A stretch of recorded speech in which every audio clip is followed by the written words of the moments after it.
Itong aking spinach ay maliit ang aking pinagtamnan. Ito lang oh. Kita lang ba ninyo oh. Gumanda. Kahit maliit lang.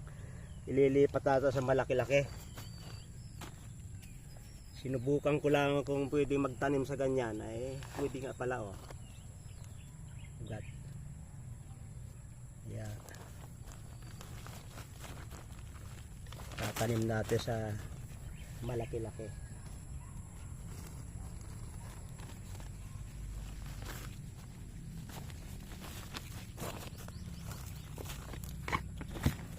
Palalaguin natin ng talagang malago.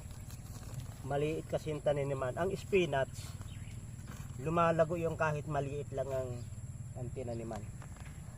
Lalo na kung mga sunog na dayami ang inyong ipapataba. Kahit wala nang ibang pataba yan. Kahit sunog lamang na dayami.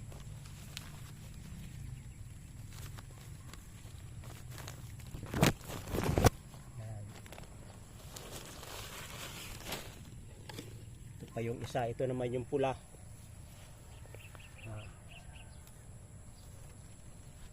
Liit ang pinagtaniman ano.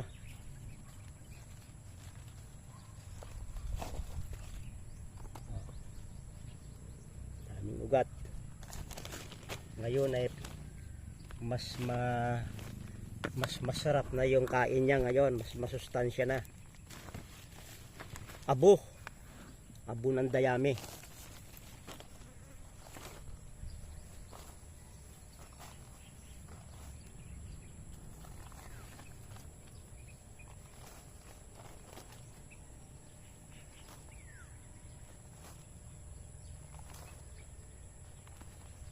Kasi nga naman ay pag dito lang siya lalaki ay maliit nga naman.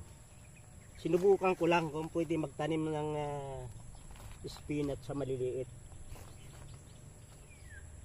Ang aking pandilig ay dito galing sa aking mga duckweed.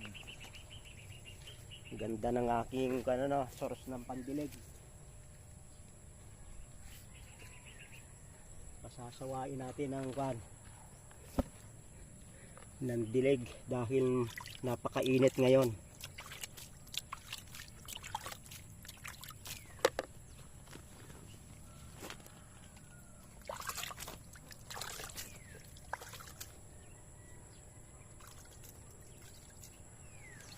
Hindi ko na nilagyan ng animal manure gawa ng mahusay yung mahusay itong abo.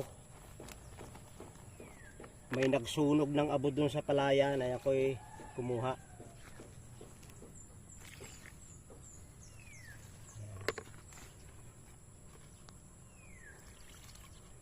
Talagang lalago oh.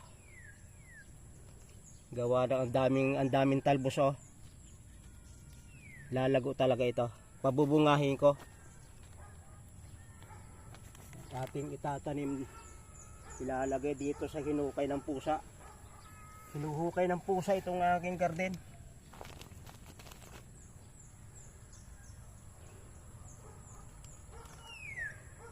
Oh, sayang naman.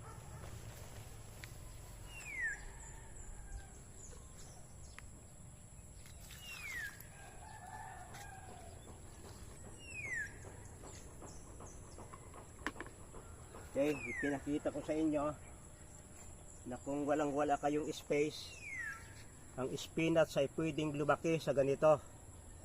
Lagi lang yung didiligin pag ganito kaliit at lalagyan ng tusok o kanyang daydayan para hindi siya matumba sapagkat ito ay mabuhay.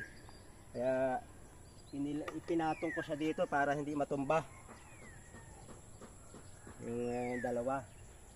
Ay ngayon ay napatunayan ko ng spinach ay halaman na kahit ilagay mo sa maliit na lalagyan ay gumaganda at mapapakinabangan nyo, makagugulay kayo sa isang napakaliit na lalagyan kasing laki lamang nito.